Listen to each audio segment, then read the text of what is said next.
Have you ever packed a suitcase for a 3-day trip and then been gone a month? I did in 2012. A friend came up to Victoria to visit me, told me she had a message to take across Canada. I said, well, I could take you to Kelowna. Well, we started with taking her home. As she was unpacking, I received a phone call. It was from Senator St. Germain inviting us to a barbecue with Prime Minister Harper as the guest speaker. I thought, my friend will still be here. Well, I'll ask her. So I knocked on the door and said, hey, just been invited to a barbecue with Prime Minister Harper. Would you like to go? She started to laugh. She said, Irene, for the last month, my main intercessor has been telling me, when you go to Canada, you're going to meet Prime Minister Harper. Really? Well, anyway, we started out to the barbecue, had a great time. Our first meeting was in Abbotsford and then a retreat place, and then we headed towards Kelowna. By the time we got to Kelowna, we had appointments in Calgary, Medicine Hat, and Regina. So I thought, okay, I'll take her as far as Regina, then someone else can take over. That evening after our meeting in Kelowna, I was relaxing, and all of a sudden, I heard in my spirit, why are you quitting partway? You are the Canadian representative on this assignment. I want you to go all the way. Oh, all right. I'll make arrangements, cancel seminars, get someone to look after my dog, and I'll take her farther, all the way. That's to Newfoundland. We finished our appointments in the prairies and headed towards Winnipeg. Now, my friend was very used to just listening, trusting, obeying, and if you don't like that word obey, well then take action, and then receive. She said, we don't have to ask for anything.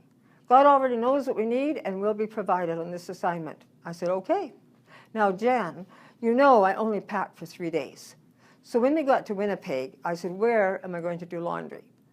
Well, you know, we weren't at the host's house any more than 5 minutes when he said, by the way, here's the laundry room, help yourself. And where are you going to leave your car? Because you're flying to Toronto. We said, don't know. How about the backyard? Great, thank you very much. We had great meetings there with him and his wife in Winnipeg, and then we continued on to Toronto.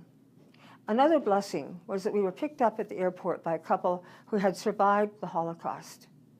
I'd heard stories, but when I actually met someone who was 10 years old when she went through that, it really was moving, very, very touching, very sad. She shared a lot that week, which I wish I had time to tell you, but I don't. After about 5 days there, instead of the 2 that we thought we'd be there, we took a train to Toronto, changed trains, went to Montreal, and by the time we got to Montreal, we thought, I wonder if we can get a berth. I don't want to sleep sitting up all night. Well, we went to the ticket agent, said we'd like to upgrade to a berth if possible. He said, well, you can, but the train does leave in a couple of hours, therefore you have to pay full fare. Do we want to do that? Then he said, oh, just a minute, let me check on something. And he said, you know what, I've got a berth. You can have it at the discount rate. Thank you very much. You know, on the last train, we had to move seats, and I ended up sitting beside a young man who had just been visiting a friend in the hospital. He was dying of cancer. I listened as he shared, and then I said, you know, I survived stage 4 throat cancer. He was so interested in the story. Prayed with him, and then he got off the train at the next stop. Well, our trip to Halifax was very entertaining, and we had quite a serious trip. Needed some laughter. Little did I know that I was going to be the one creating the laughter. I was sitting in the dining car, and I asked the waiter, is there a restroom on this car? Oh, no, he said, you have to go back to your berth. Oh, okay. That was 15 cars back.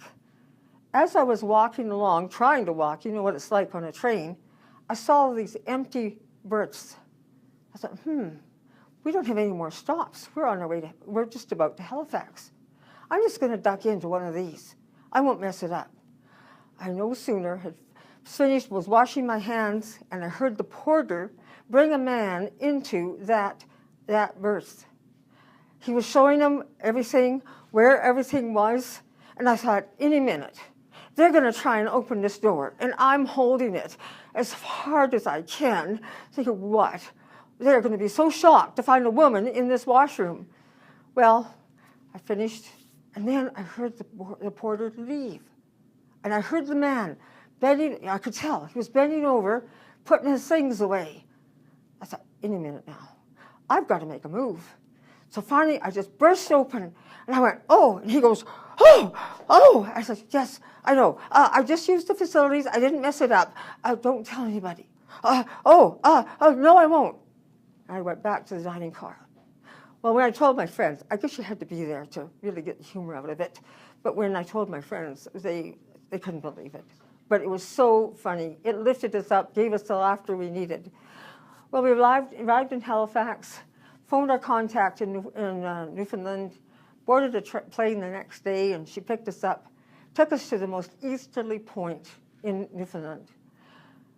We prayed over the ocean towards Israel, and we prayed back over towards Canada, dipped our feet in the ocean, and we were just about finished our assignment. Had a great meeting that night. A couple of days later, we left for home. 4:30 in the morning, we were up. She went back to the States, and I started back to Victoria. All by myself? Well, I never feel like I'm by myself. Picked up my car in Winnipeg and drove south to the border. Oh, I'm so dry. Because that's where I wanted to take the border route. I'd never done it before. Arrived in a place southwest of Winnipeg.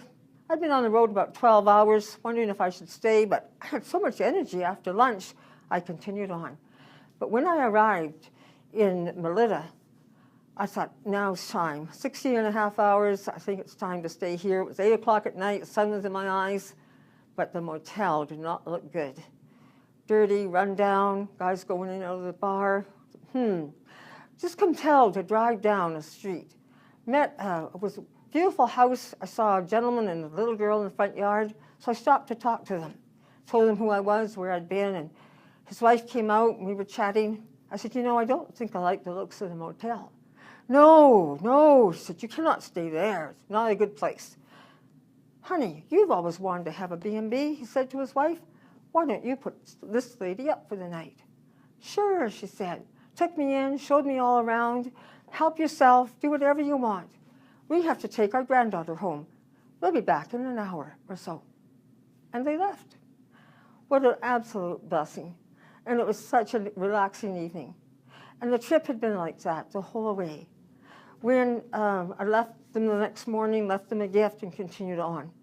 Intimate time with the land, with the Lord, and everything. And what I learned even more, listen, trust, obey, take action for sure, and receive.